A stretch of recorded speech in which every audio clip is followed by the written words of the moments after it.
제가 여러분 설교 시간에도 좀 소개한 분인데 C.S. 루이스 잘 아시죠? 예, 나니아 연대기라는 영화 그리고 그 책을 썼던 분이죠.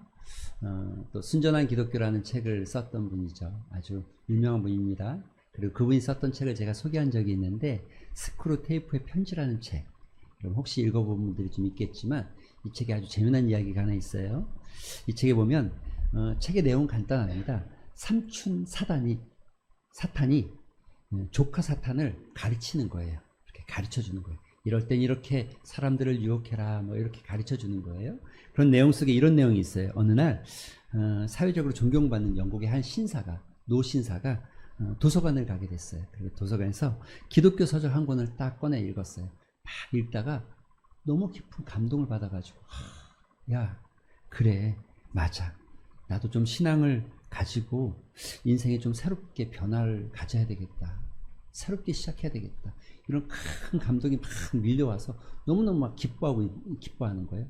그런데 그렇게 아주 인생에 아주 중요한 어떤 변화를 일깨울 만한 시간들이 딱 찾아왔는데 갑자기 문득 이런 생각이 드는 거죠.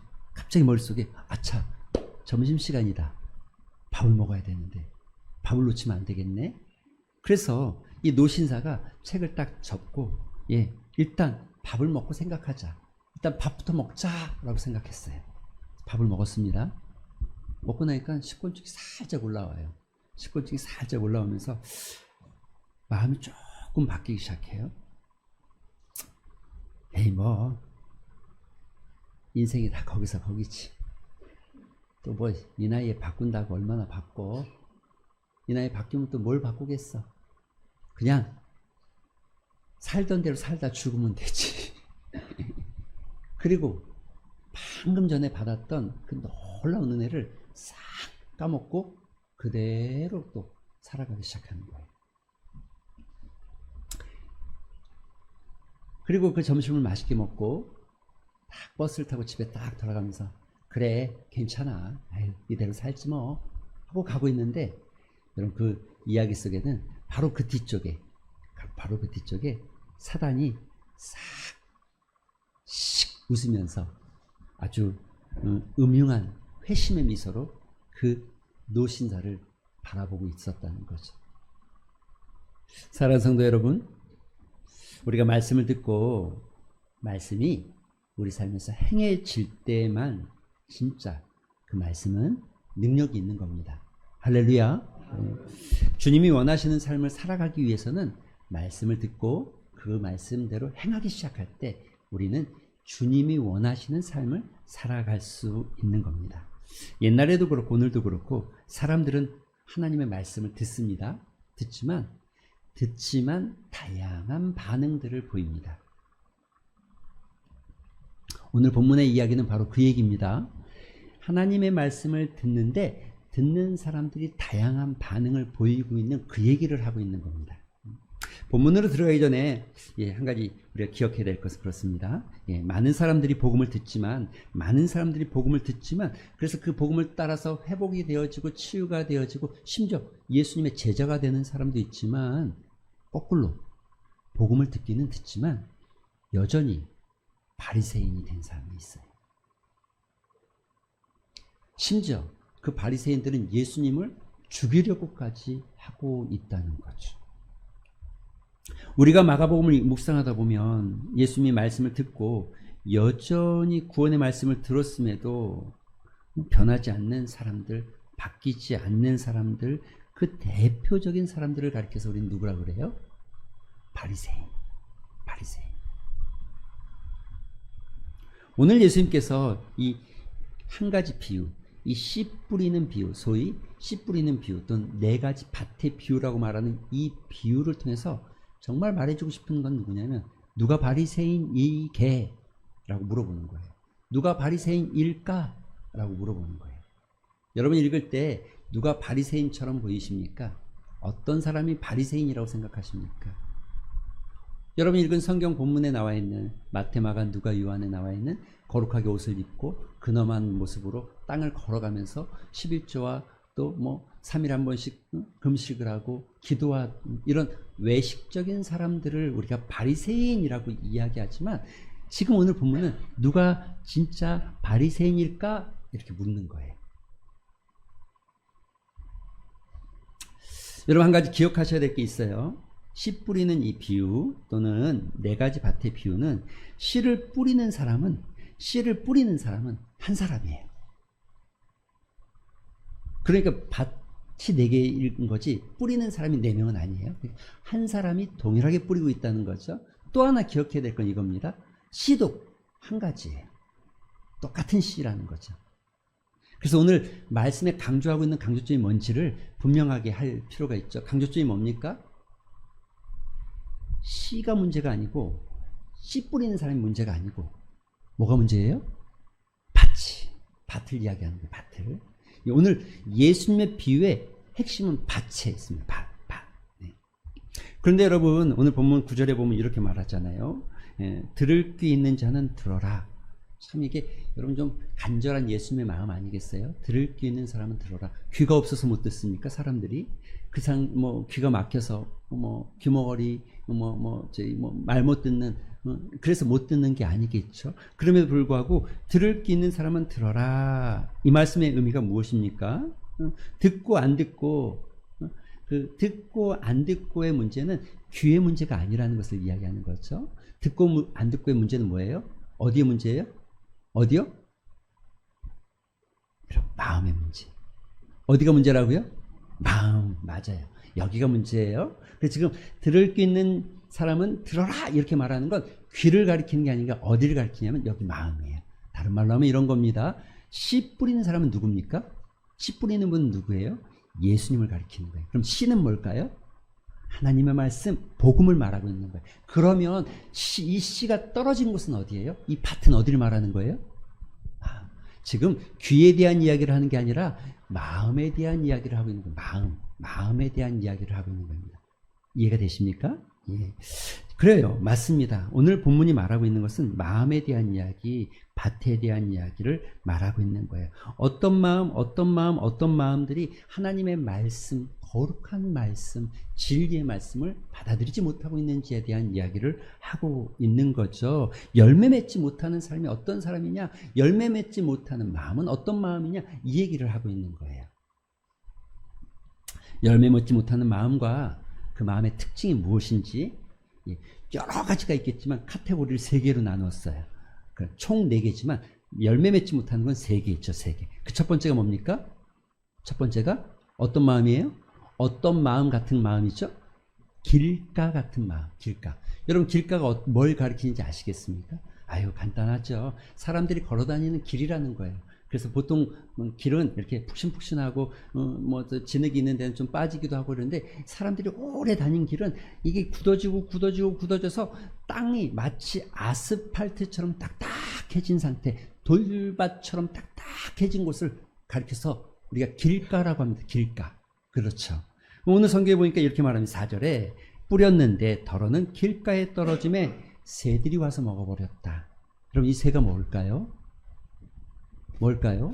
성경은 우리에게 잘 해석해 주고 있어요. 15절에 보니까 이렇게 돼 있죠. 말씀이 길가에 뿌려졌다는 것은 이들을 가리킴이니 곧 말씀을 들을 때에 사탄이 와서 즉시 그 말씀을 가져가 버린 거예요. 그들에게 뿌려진 말씀을 빼앗아 버린 거예요. 마치 누구처럼요? 그 영국의 노신사처럼. 길가는 사람들이 다니는 길이에요. 딱딱해요. 다른 말로 하면 굳어진 상태, 굳어버린 마음. 사람들은 자신이 옳다고 생각하면 굽히질 않습니다. 그래서 하나님의 말씀은 듣기는 들어도 굳어진 마음, 자기의 가치관과 자기의 고집과 자기의 생각에 빠져있는 사람들은 여러분 말씀이 떨어지자마자 사단이 싹 가져가 버려요. 절대 뿌리 내리지 않죠. 다른 말로 하면 이런 거예요. 애들 가르칠 때 한 귀로 듣고 한 귀로 흘려버리는 사람 같은 마음이에요. 길가와 같은 마음은요, 하나님의 말씀이 뿌려져도 말씀에 관심이 없어요. 왜냐하면 자기 생각에 사로잡혀 있기 때문에 그렇습니다. 딱딱하게 굳어져 있는 거죠. 자기가 옳다고 생각하는 거예요. 여러분 그런데 그거 아세요? 예수가 진짜 필요한 사람과 필요하지 않은 사람이 누군지 아십니까? 예수가 필요한 사람은 모든 사람이 다 예수가 필요하죠. 다만 필요하지 않다고 생각하는 사람은 자기가 늘 옳다고 생각하는 사람이에요. 자기가 옳다고 생각하는 사람은 예수님이 필요치 않아요. 교회를 다녀도 신앙생활해도 이건 그저 그냥 다니는 거지 정말 하나님의 말씀이 삶에 뿌리 내리지 않아요. 그래서 자기가 옳은 것만 따라가는 사람이죠. 그래서 하나님의 말씀엔 관심이 없어요. 다만 내가 생각하는 것에 하나님의 말씀이 맞다라고 생각되는 게 주어지면 그래 맞아 은혜 받았어 그 말씀대로 해야지라고 생각하는 거예요. 여러분 우리 주변에 신앙생활하면서 이런 사람 보지 않습니까? 있지 않습니까? 하나님의 말씀 66권의 성경 전체가 하나님의 말씀을 받아들이는 것이 아니라 그 중에 내 생각과 내 뜻과 부합되는 것만 하나님의 말씀으로 여기는 거죠. 어떤 사람이요? 마음이 딱딱한 사람. 자기가 늘 옳다고 생각하는 사람들은 그렇다는 거예요. 신앙생활에 이런 사람들은 하나님의 말씀에 관심을 갖지 않습니다. 자기 삶에 관심을 갖고 자기 인생에 관심을 갖고 자기 것에 관심을 갖고 살아가는 사람들이 대부분입니다. 우리 주변에 이런 사람들이 참 많습니다. 아니 우리가 누군가와 대화하다가 참 답답하다라고 생각하는 사람들이 있죠. 어떤 사람이에요? 자기 생각에 빠져있는 사람. 그렇죠? 참 답답해 라고 생각. 아니 왜 저만 느끼는 것처럼 그렇게 생각하는 거죠? 여러분 다 느끼잖아요. 그런 사람들 있잖아요. 뭐 그런 사람이 남편입니까? 아내입니까? 이렇게 생각할 수 있죠. 늘 자기가 맞다고 생각하는 사람들. 자기의 관심사가 중요한 거예요. 하나님의 말씀에 관심이 없어요. 세상에 대한 관심을 가득 차 있고 자기 생각에 대해서만 집중하는 거죠. 세상에 관심을 가졌다? 이런 모습을 여러분 이런 세상에 관심을 갖고 살아가는 사람 이런 모습을 제가 설교 시간에 예로 한두 번 들은 기억이 있는데 톨스토이의 이야기를 제가 톨스토이 글에 단편선에 아주 재밌는 이야기가 있잖아요. 어떤 나그네가 길을 가는데 사자가 쫓아와요. 그래서 막 도망가요. 도망가는데 어떻게 됐죠? 웅덩이에 빠졌어요. 빠져서 이제 죽었구나 싶은 마음이 들었는데 그래도 감사하게 웅덩이 깊이 속에 그 안에 이 나무 뿌리가 이렇게 이 뿌리가 삐져나온 거예요. 삐져나온 거예요. 근데 이 뿌리에 옷가지가 딱 걸려가지고 땅에 안 떨어졌어요. 아유 살았다 감사하다. 그런데 그 생각도 잠깐이죠. 밑에를 보니까 뭐가 있었게요? 독사들이 드글거렸어요. 위에는요 사자가 여전히 올라오기 기다리고 있어요. 아이고야 이를 어쩔까 싶은 마음이 들죠. 그런데 설상가상 참 톨스토이가 아주 글을 재밌게 썼어요. 이 나뭇가지, 이 뿌리 끝에 생쥐가 두 마리가 등장합니다. 그런데 생쥐 두 마리를 표현을 이렇게 했어요. 흰쥐와 검은쥐. 여러분 이 의미가 뭔지 아시겠어요? 흰 거, 낮과 밤. 흰쥐와 검은쥐가 이 끝에서 요 나뭇가지를 갉아먹고 있어요. 갉아먹고 있다니까요. 언젠가 이 나뭇가지가 떨어지겠죠. 떨어지겠죠. 흰쥐와 검은쥐가 뭐라고요? 그런데 이쯤 되면 사람이 자기의 마지막 죽음을 생각하고 그것을 준비해야 되는데 이 나그네가 뛰어오고 지치고 이 상황 속에 있는데 그만 이렇게 보니까 이 동굴 한쪽 벽에 석청같이 꿀이 이렇게 흘러내리고 있는 거예요.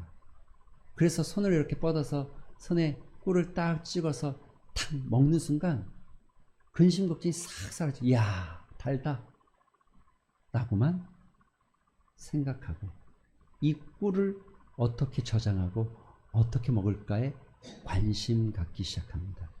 이게 뭐라고요? 세상에 관심 갖는 사람의 모습을 이렇게 표현하고 있죠. 여러분 구약의 선지자들은 그래서 이 마음을 기경하지 않으면, 저는 기경이 잘 모르는데 상미에 가니까 땅을 파대요. 딱딱한 땅을 이렇게 막 파내서 뒤집어 엎대요. 이렇게 뒤집어 엎지 않으면 안 될 것처럼 강력하게 말하고 있습니다. 세상에 관심이 아니라 하나님의 말씀에 관심을 갖는 것. 예, 그렇습니다. 두 번째 돌밭은 이것입니다. 두 번째 상황은 이것입니다. 돌짝 같은 밭, 돌밭이죠. 6절과 7절에 보니까 더러는 흙이 얕은 돌밭에 떨어짐에 흙이 깊지 아니하므로 싹이 나오다 해가 돋은 후에 타서 뿌리가 없으므로 말랐다. 여러분, 이스라엘 땅은요, 위에는 이렇게 흙으로 되어 있는 것 같은데 그 밑에는 석회암이나 화강, 이게 돌짝이 있는 거예요. 그래서 위에는 흙 같은데 뿌려놓으면 이 뿌리가 내려가지 못하는 이런 상황들이 좀 있어요. 지금 그것을 이야기하고 있는 겁니다. 돌짝과 같은 마음을 가진 사람은 바로 그와 같은 상황인 거죠. 그러니까 말씀을 받았는데 뿌리가 내려가요. 말씀을 받고 너무 기뻐하고 즐거워하고 은혜도 받고 내가 은혜 받았다고 고백하는데 문제가 있어요. 돌짝을 만나죠. 시험을 만납니다. 시련을 만납니다. 그러면 말라버린다는 거예요. 여러분, 그런데 잘 생각해 보세요. 수요예배도 제가 말씀 나눌 때 그렇게 나눴는데 우리 인생에 우리가 앞으로 걸어가려고 하면 저항이 없을 수 있습니까?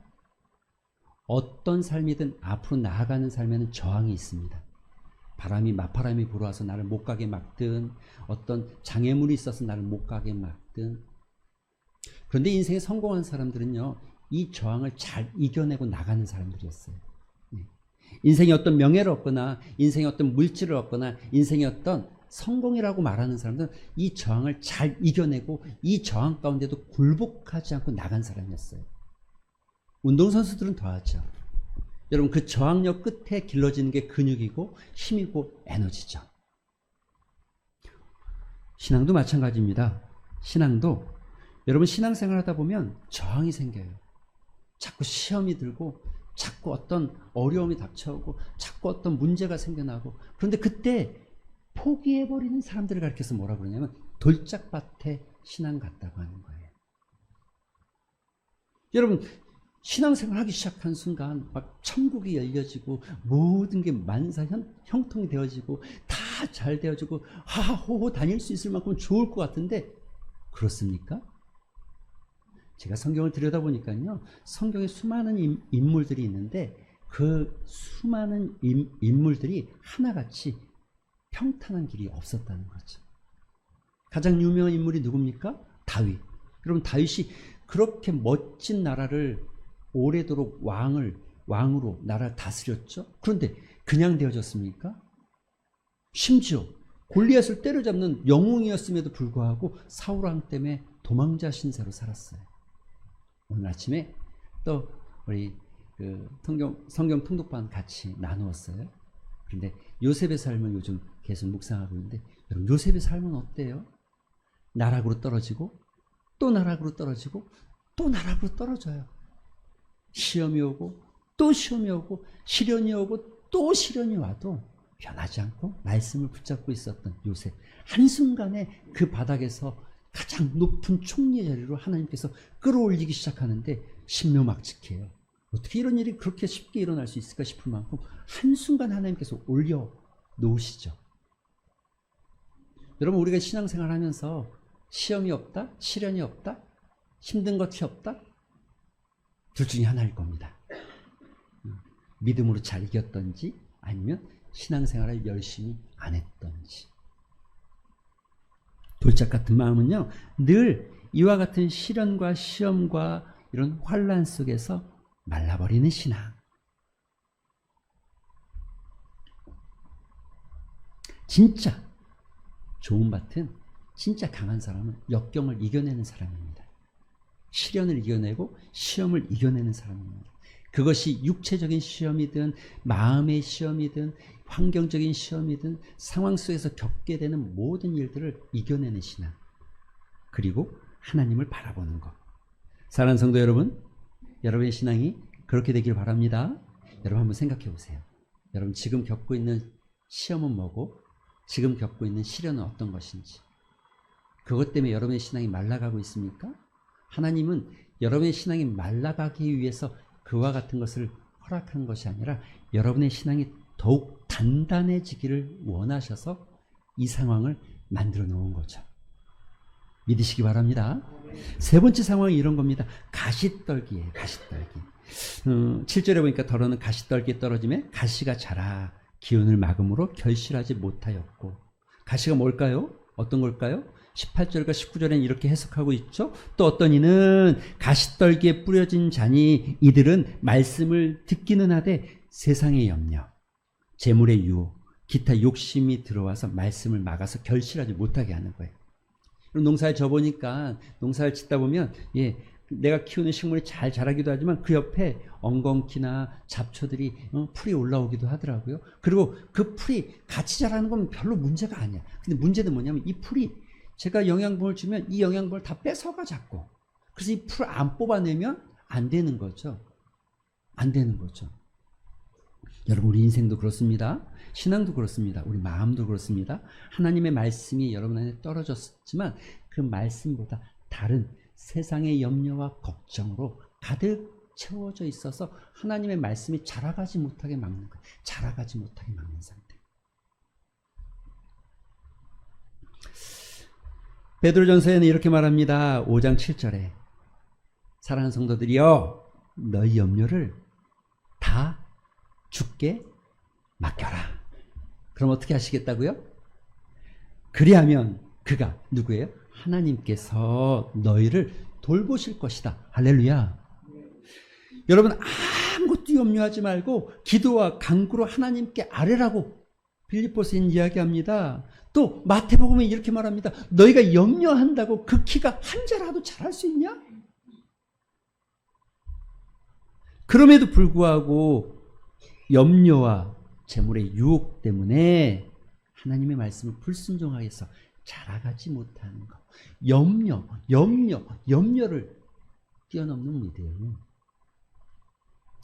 그렇습니다. 이렇게 마음밭이 이런 상태들, 이런 모양들이 하나님의 말씀 씨가 떨어져도 열매를 맺지 못한다는 거예요. 그럼 여러분, 열매 맺는 신앙은 뭡니까? 좋은 바. 좋은 바. 우리 옆 사람에게 한번 이렇게 말해보세요. 당신은 좋은 밭입니다. 당신은 열매 맺는 좋은 밭입니다. 그 말처럼 되길 소망합니다. 그래서 여러분, 좋은 밭은 뭘까요? 좋은 밭이 뭘까요? 성경이 그것도 정확하게 해석하고 있죠. 오늘 20절에는 좋은 밭을 뿌렸더니 곧 말씀을 듣고 받아 30배, 60배, 100배의 열매, 결실을 맺었다라고 되어 있는데 마태복음 똑같은 이야기를 마태복음 13장에서 똑같이 이야기하고 있어요. 그런데 이 이야기에는 이렇게 기록되어 있어요. 좋은 땅에 뿌려졌다는 것은 여러분 기억하세요? 말씀을 듣고 깨닫는 자니. 여러분, 바리새인은 누굴까요? 바리새인은 어떤 사람입니까? 그저 외식하는 것이 아니라 그저 율법을 연구했던 사람들이 아니라 자기들의 전통만을 고집했던 사람이 아니라 말씀을 들었으나 깨닫지 못한 사람들이에요. 깨달음은 매우 중요합니다. 깨달음은 매우 중요한 은혜입니다. 왜냐하면 사람은 깨달음을 통해서 자기 인생의 문제들이 풀려지고 깨달음을 통해서 자기의 삶이 변화되어지고 깨달음을 통해서 자기의 삶이 새로워질 수 있기 때문에 깨닫게 된다는 거, 내가 내 인생에 깨닫게 되어진다는 것은 무엇인가를 깨닫는다는 건 이건 정말 엄청난 여러분의 삶의 미라클 같은 역사입니다. 그리고 이 깨달아진다는 게 엄청난 은혜죠. 그런데 우리가 읽는 책들, 우리가 듣는 강연들, 우리가 보고 우리가 경험하는 그런 것들로 깨닫는 것이 아니라 하나님의 말씀으로 여러분이 깨달아진다면 인생이 완전히 달라지고 새로워진다는 거죠. 듣기는 들어도 깨닫지 못하는 자, 누구라고요? 바리새인 같은 거죠. 종교적인 삶은 하고 있으나 깨닫지 못하는 자, 바리새인 같은 거죠. 깨닫지 못하면 구원을 받지 못합니다. 깨닫지 못하면 예수님을 믿을 수도 없고, 깨닫지 못하면 은혜를 받을 수도 없고, 깨달음이 없으면 예수를 믿고 구원받기에도 힘들고, 깨닫지 못하면 우리 삶이 그리스도를 닮아가고 새로워지는데 어려움을 겪게 되어 있죠. 성경은 말하죠.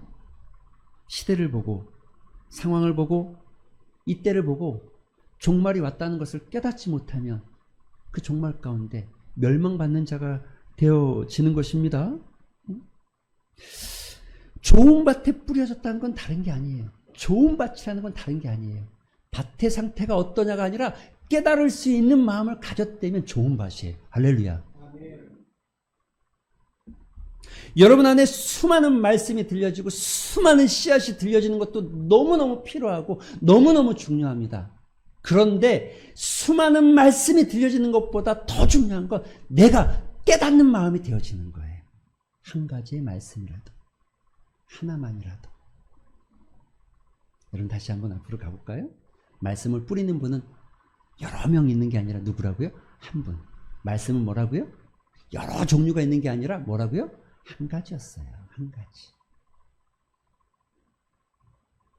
신앙생활하면서 이런 사람들을 만나는 경우가 참 많아요. 누구의 말씀을 듣면 어디는 좋고 어디는 좋고 어디는 좋아서 그쪽의 말씀을 듣고 그건 은혜가 되어지고 뭐가 좋아지고 이렇게 표현하는 사람들이 참 많아요. 근데 말씀은 한 가지. 중요한 건 내가 깨닫느냐 못 깨닫느냐. 성경이 이렇게 말합니다. 종기 하나 깨닫지 못하는 사람은 멸망하는 짐승과 같다. 시편 49편에 말하죠. 빛이 어둠을 비췄으되 어둠이 깨닫지 못했다. 요한복음 1장에 말하고 있죠. 기록된 바 의인은 없나니 하나도 없으며 깨닫는 자도 없다라고 로마서 3장에는 말하고 있죠. 너희가 백발이 얼룩얼룩 할지라도 깨닫지 못하는도다라고 말하면서 호세아는 한탄하면서 이스라엘 백성들을 걱정하죠. 홍수가 나서 저희를 다 멸망하기까지 깨닫지 못하였으니 인자의 임함도 이와 같을 것이다라고 마태복음에 예수님은 경고하죠. 깨닫지 못하는 백성은 멸망하게 되고 패망하게 될 것이라고 호세아는 목소리 높여서 외쳤죠. 잠언은요, 악인의 길은 어둠 같아서 그가 거쳐 넘어져도 그것이 무엇인지. 여러분, 이 잠언 우리가 읽었던 거예요.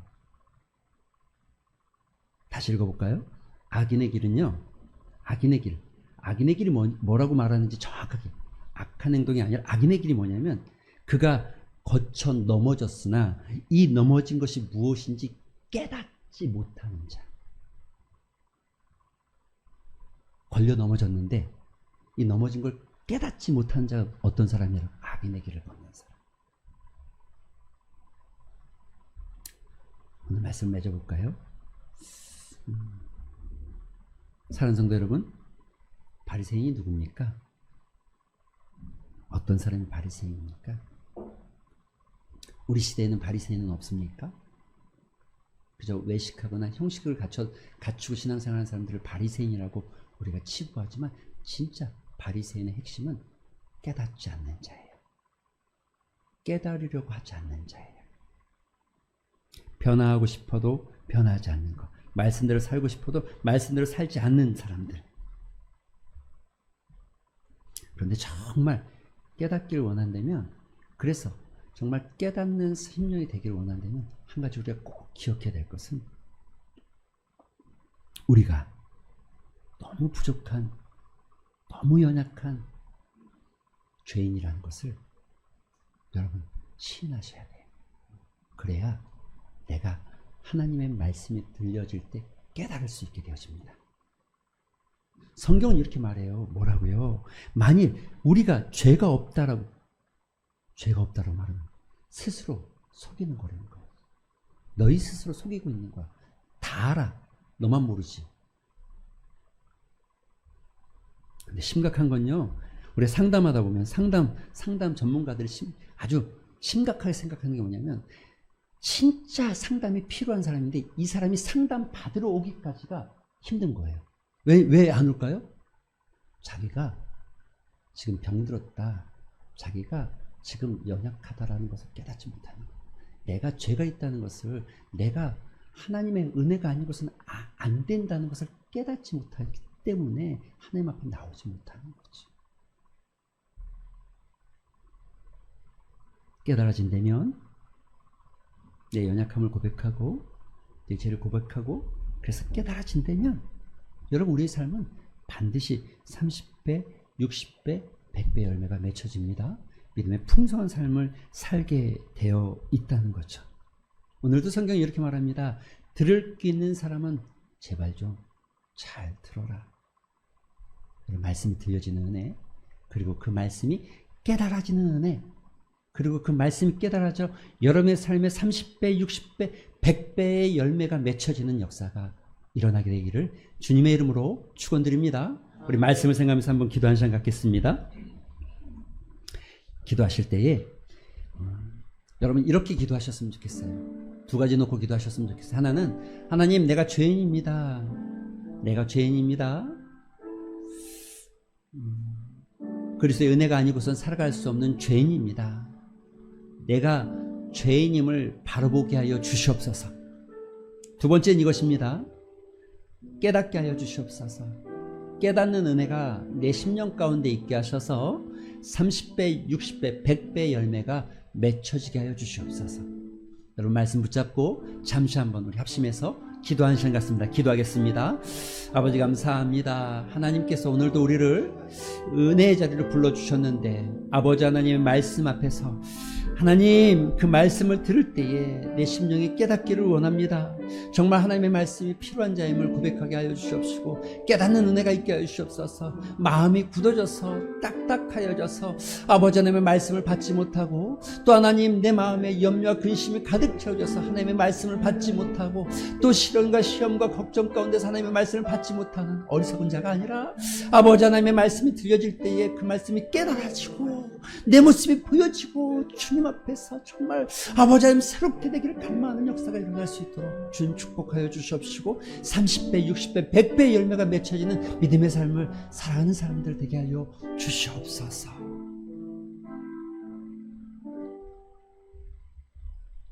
하나님, 내 마음이 길가처럼 딱딱해져 있고 내 마음이 돌짝처럼, 돌밭처럼 시련과 시련 속에서 말씀이 뿌리내리지 못하고 있고, 내 마음이 가시떨기 속에 있는 것처럼 염려와 근심 때문에 하나님의 말씀이 뿌리내리지 못하고 열매 맺지 못하고 있음을 고백합니다. 이 연약함을 불쌍히 여겨주시옵소서. 주님의 말씀이 들려질 때 깨닫는 역사가 있게 하여 주시옵소서. 많은 말씀을 듣는 것보다 한 가지의 말씀이라도 깨닫게 하여 주시옵소서. 30배, 60배, 100배의 결실을 맺는 믿음의 삶이 되게 하여 주시옵소서. 감사드리며 예수님의 이름으로 기도합니다. 아멘.